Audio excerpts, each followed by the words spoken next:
नमस्कार। इस वीडियो के माध्यम से मैं आपको नियमितीकरण से संबंधित, स्थायीकरण से संबंधित बहुत ही महत्वपूर्ण जानकारी देने वाला हूं। जानकारी को बताने से पहले आपसे निवेदन है कि पहली बार अगर आप चैनल पर आए हैं तो चैनल को सब्सक्राइब जरूर करें, साथ में बेल आइकन को प्रेस करना ना भूलें और उसको ऑल पर सेट कर दें, जिससे आपको हमारे द्वारा बनाए गए सभी नए वीडियो के नोटिफिकेशन लगातार मिलते रहें। साथियों, चाहे कर्मचारी अनियमित हो, संविदा हो, दैनिक वेतनभोगी हो, आउटसोर्स कर्मचारी हो, किसी भी कैटेगरी कर्मचारी हो, अगर वे अनियमित के तौर पर काम कर रहे हैं तो उनको वे सभी लाभ नहीं मिलते हैं जो एक स्थायी कर्मचारी को, नियमित कर्मचारी को दिए जाते हैं। काम उनसे ज़्यादा लिया जाता है लेकिन उनको वेतन बहुत ही कम दिया जाता है। उनकी जो सुरक्षा है वह कम रहती है, यानी कि अगर कल के दिन किसी भी कर्मचारी के साथ कुछ घटना हो जाती है तो उसको वे लाभ नहीं मिल पाते हैं जो एक नियमित कर्मचारी को दिए जाते हैं।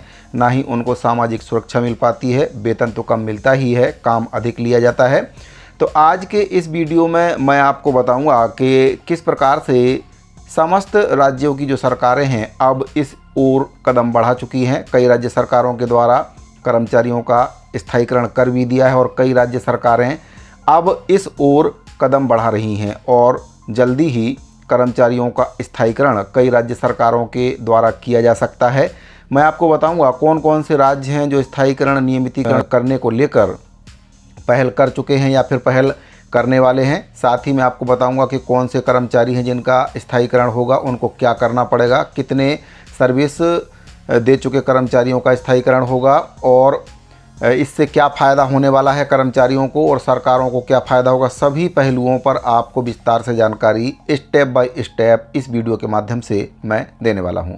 तो चलिए वीडियो को शुरू करते हैं। तो सबसे पहले शुरू करते हैं इस मुद्दे से कि अगर कर्मचारियों का नियमितीकरण, स्थायीकरण होता है तो उनको क्या फ़ायदे मिलेंगे, कैसे उनको लाभ पहुँचने वाला है। तो नियमित होने पर कर्मचारियों को वे सभी लाभ मिलेंगे जो एक नियमित कर्मचारी को दिए जाते हैं, चाहे वह ग्रेजुटी हो, पेंशन हो, मेडिकल हो, अवकाश हो, सभी पात्रताएं उनको मिलेंगी। अक्सर कर्मचारी ये सवाल पूछते हैं कि नियमितीकरण और स्थायीकरण में क्या अंतर है। तो साथियों, मैं आपको बताना चाहूँगा कि स्थायीकरण नियमितीकरण जैसा ही रहता है। कई राज्य सरकारों के द्वारा स्थायीकरण को लेकर नियम बनाए गए हैं और उनमें वे सभी लाभ दिए गए हैं जो एक नियमित कर्मचारी को दिए जाते हैं, यानी कि उनको पेंशन की भी पात्रता रहती है। जब तक वे रिटायर्ड नहीं हो जाते तब तक उनको कार्य से पृथक नहीं किया जाएगा और भी कई प्रकार के जो लाभ हैं उनको दिए जाते हैं। तो इसके बारे में मैं आपको विस्तार से बता देता हूँ कि नियमित होने पर, स्थायीकरण होने पर क्या क्या लाभ कर्मचारियों को मिलेंगे। साथियों, कर्मचारियों को पक्की नौकरी मिलेगी, उनका वेतन बढ़ेगा, उन्हें पेंशन, ग्रेजुटी जैसी सुविधाएं मिलेंगी, उनके कैरियर में तरक्की के मौके बढ़ेंगे, यानी कि प्रमोशन उनका हो सकेगा, उन्हें बेहतर सामाजिक सुरक्षा मिलेगी।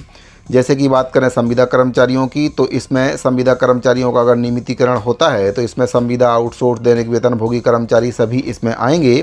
जो लाभ इनको मिलेंगे, स्थायी नौकरी, बेहतर वेतन और सुविधाएँ इनको दी जाएंगी। पात्रता की बात करें तो कौन से कर्मचारी इसमें पात्र होंगे, कम से कम 3 से 5 साल की सेवा दे चुके कर्मचारी इसके लिए पात्र होंगे।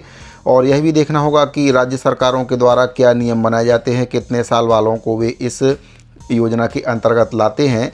जैसे कि अभी वर्तमान में हरियाणा सरकार के द्वारा 5 साल की बाध्यता रखी गई है। 15 अगस्त 2024 तक जिन कर्मचारियों का 5 साल पूरा हो चुका है उनको स्थायीकरण हरियाणा में 1,20,000 कर्मचारी जो संविदात्मक कर्मचारी हैं उनका वहां पर किया गया है।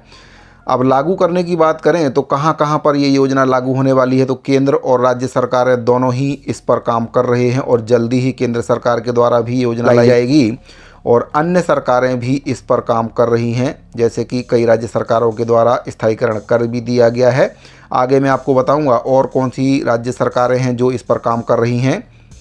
इसमें कवर किए गए क्षेत्र के बारे में बात करें तो सरकारी विभाग, बोर्ड, निगम आदि इसमें आएंगे। अनुमानित लाभार्थियों की बात करें तो 40 से 50 लाख की संख्या में अनियमित कर्मचारी, संविदा, दैनिक वेतनभोगी कर्मचारी इसके दायरे में आएंगे। ये आंकड़ा और भी ज़्यादा हो सकता है। ये सरकारों के ऊपर डिपेंड करता है कि सरकारें किन कर्मचारियों को इसके दायरे में लाना चाहती हैं। अब बात करें राज्यों की तैयारी के बारे में कि कौन कौन से राज्य हैं जो इस तैयारी में लगे हुए हैं स्थायीकरण, नियमितीकरण करने को लेकर। तो इसमें उत्तर प्रदेश में लगभग 40,000 संविदा आउटसोर्स कर्मचारियों को नियमित करने की तैयारी सरकार कर रही है। हरियाणा में 1,20,000 कच्चे कर्मचारियों को पक्का कर दिया गया है। वहाँ पर अब वे 58 वर्ष तक की नौकरी कर सकेंगे। राजस्थान की बात करें तो लगभग 1,10,000 संविदा कर्मचारियों के नियमितीकरण की योजना राजस्थान सरकार के द्वारा भी बनाई जा रही है और कांग्रेस सरकार में भी बहुत से संविदा कर्मचारियों को राजस्थान में नियमितीकरण स्थायीकरण किया गया है। वहाँ पर 5 वर्ष का जो वर्ष बंधन है वह लगाया गया है। मध्य प्रदेश की बात करें तो 2,50,000 से भी ज़्यादा संविदा कर्मचारियों को स्थायीकरण करने की तैयारी सरकार कर रही है। छत्तीसगढ़ की बात करें तो छत्तीसगढ़ में करीब 1 लाख संविदा अनियमित दैनिक वेतनभोगी कर्मचारी प्लेसमेंट कर्मचारी हैं, जिनको स्थायीकरण करने पर छत्तीसगढ़ सरकार विचार कर रही है। हालांकि इसके संबंध में अभी कोई पहल नहीं हुई है, लेकिन छत्तीसगढ़ सरकार भी तैयारी कर रही है। करीब 1 लाख से भी अधिक जो कर्मचारी हैं उनको स्थायीकरण करने की योजना अन्य राज्यों की तरह छत्तीसगढ़ में भी चल रही है। पंजाब की बात करें तो पंजाब में 36,000 से भी ज़्यादा कच्चे कर्मचारियों को पक्का करने की योजना सरकार बना रही है। उत्तराखंड की बात करें तो हज़ारों आउटसोर्स और संविदा कर्मचारियों को नियमित करने की प्रक्रिया वहां पर शुरू हो चुकी है। अब बात करते हैं कि इस योजना का लाभ किन कर्मचारियों को मिलेगा। तो इसके लिए जो संविदा कर्मचारी हैं जो एक निश्चित अवधि के लिए काम कर रहे हैं उनको इसका लाभ मिलेगा। आउटसोर्स कर्मचारी जो किसी एजेंसी के माध्यम से काम कर रहे हैं उनको भी इसका लाभ मिल सकता है। दैनिक वेतनभोगी जो रोजाना के हिसाब से वेतन पाते हैं उनको भी इसका लाभ मिलेगा। अस्थायी कर्मचारी जो लंबे समय से अस्थायी पदों पर काम कर रहे हैं उनका स्थायीकरण इसमें किया जा सकता है। हालांकि नियमितीकरण के लिए सरकारें कुछ शर्तें लगा सकती है, जैसे कम से कम 3 से 5 साल का वर्ष बंधन इसमें लगाया जा सकता है। उनके पास ज़रूरी शैक्षणिक योग्यता भी होना चाहिए कर्मचारियों के पास, और उनका जो रिकॉर्ड है काम के मामले में अच्छा होना चाहिए। अब इसके बाद बात करते हैं कि नियमित कर्मचारियों को क्या कुछ फ़ायदे इससे होंगे, यानी कि नियमितीकरण होने से जो कर्मचारी हैं उनको क्या फ़ायदा होगा।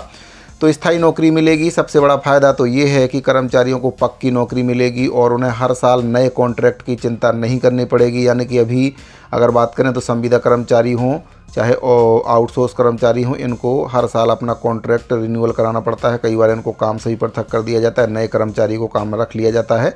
तो जॉब सुरक्षा तो मिलेगी ही, साथ ही जो कॉन्ट्रैक्ट है उसकी चिंता इनको नहीं करनी पड़ेगी। बेहतर वेतन इनको दिया जाएगा। नियमित कर्मचारी बनने पर वेतन में भी बढ़ोतरी होगी। कई राज्यों में ये बढ़ोतरी 30 से 40% तक हो सकती है। सुविधाओं की बात करें तो कर्मचारियों को पेंशन, ग्रेजुटी, छुट्टियां जैसी सुविधाएं मिलेंगी जो पहले कर्मचारियों को बहुत ही कम दी जाती थी या फिर नहीं दी जाती थी। कैरियर ग्रोथ की बात करें तो स्थायी कर्मचारी बनने पर प्रमोशन के मौके भी इनको मिलेंगे, कैरियर में तरक्की भी होगी, सामाजिक सुरक्षा भी इनकी बढ़ेगी, जैसे कि स्वास्थ्य बीमा जैसी सुविधाएं भी इनको मिलेंगी, जिससे परिवार के लिए काफ़ी फ़ायदेमंद स्कीमें हैं उनको दी जाएंगी।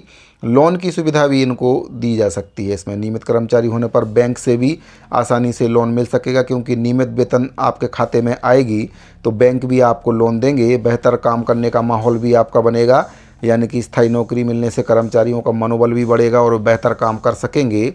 अस्थायी रहने से उनको हमेशा ये डर बना रहता है कि कब ना कब उनको नौकरी से निकाल दिया जाए। अब बात करते हैं नियमितीकरण से क्या प्रभाव पड़ेगा। तो अगर संविदा कर्मचारियों का नियमितीकरण होता है या आउटसोर्स कर्मचारी का या दैनिक वेतनभोगी का या जो भी अनियमित कर्मचारी हैं, नियमितीकरण अगर इनका होता है तो आर्थिक प्रभाव इस पर पड़ेगा। लाखों परिवारों की आय बढ़ेगी, जिससे अर्थव्यवस्था को फायदा होगा। सामाजिक प्रभाव, कर्मचारियों का सामाजिक स्तर भी सुधरेगा। मनोवैज्ञानिक प्रभाव भी पड़ेगा, नौकरी की सुरक्षा से कर्मचारियों का मनोबल बढ़ेगा। प्रशासनिक प्रभाव, सरकारी कामकाज में सुधार होगा। राजनीतिक प्रभाव की बात करें तो इस कदम से सरकार की छवि भी सुधरेगी। वैसे भी सरकार के द्वारा काफ़ी समय से स्थायीकरण नहीं किया गया। कई राज्यों में लगातार कर्मचारी मांग कर रहे हैं। पूरे देश का ही ये हाल है कि संविदा के तौर पर कर्मचारी अभी काम कर रहे हैं, अनियमित के तौर पर। आप सबसे महत्वपूर्ण जानकारी के बारे में बात कर लेते हैं। नियमितीकरण के लिए आपको क्या करना है। सबसे पहले अपने विभाग से नियमितीकरण की जानकारी लेते रहें कि कब नियमितीकरण होगा, इसके लिए क्या प्रक्रिया विभाग के द्वारा की जा रही है, और संघ के माध्यम से भी प्रयास किया जा सकता है। सभी ज़रूरी दस्तावेज़ों को भी तैयार रखें, अपना काम और रिकॉर्ड अच्छा रखें, जिससे अधिकारी भी खुश रहें। ज़रूरी योग्यता पूरी करें। नियमितीकरण के लिए आवेदन कर सकते हैं। अगर नियमितीकरण होता है उस समय जो भी डॉक्यूमेंट्स मांगे जाएं उनको दे सकते हैं, और अपने अधिकारों के लिए एकजुट रहें। जितने भी अनियमित कर्मचारी हैं, संविदा कर्मचारी हैं, दैनिक वेतनभोगी कर्मचारी हैं, आउटसोर्स कर्मचारी, ठेका कर्मचारी, जितने भी अनियमित के तौर पर कर्मचारी हैं, एकजुट रहना काफ़ी ज़रूरी है, क्योंकि अगर आप एकजुटता दिखाएंगे तभी सरकारें स्थायीकरण, नियमितीकरण की दिशा में कदम आगे बढ़ाएंगी। क्योंकि बहुत से राज्यों में कई वर्षों से कर्मचारी काम कर रहे हैं, आज तक उनका नियमितीकरण, स्थायीकरण नहीं हो पाया है, क्योंकि उनमें एकजुटता की कमी देखी गई। राज्य सरकारों ने देखा कि कर्मचारियों में एकजुटता नहीं है, इस वजह से उनका स्थायीकरण नहीं हो पाया। कई राज्यों का उदाहरण दें तो छत्तीसगढ़ में पूर्ववर्ती कांग्रेस पार्टी के द्वारा अपने जन घोषणा पत्र में ये वादा किया था कि रिक्त पदों में नियमितीकरण, स्थायीकरण की प्रक्रिया जो है वह की जाएगी, लेकिन कर्मचारियों में एकजुटता न होने की वजह से राज्य सरकार के द्वारा, उस समय कांग्रेस पार्टी के द्वारा स्थायीकरण, नियमितीकरण नहीं किया गया। तो बाकी राज्यों का भी यही हाल है। अगर एकजुटता नहीं रही तो कर्मचारियों का नियमितीकरण, स्थायीकरण आप भूल जाइए। जिस पद में जितना वेतन आपको मिल रहा है उसी पर आपको मिलता रहेगा। हो सकता है कि आपको कार्य से भी पृथक कर दिया जाए। तो एकजुटता काफ़ी ज़रूरी है। साथियों, अगर आपको ये जानकारी अच्छी लगी हो तो वीडियो को लाइक और अपने अन्य साथियों को शेयर जरूर करें। इस वीडियो फिलहाल इतना ही, मिलते हैं अगली वीडियो में। अभी के लिए दीजिए इजाज़त। धन्यवाद।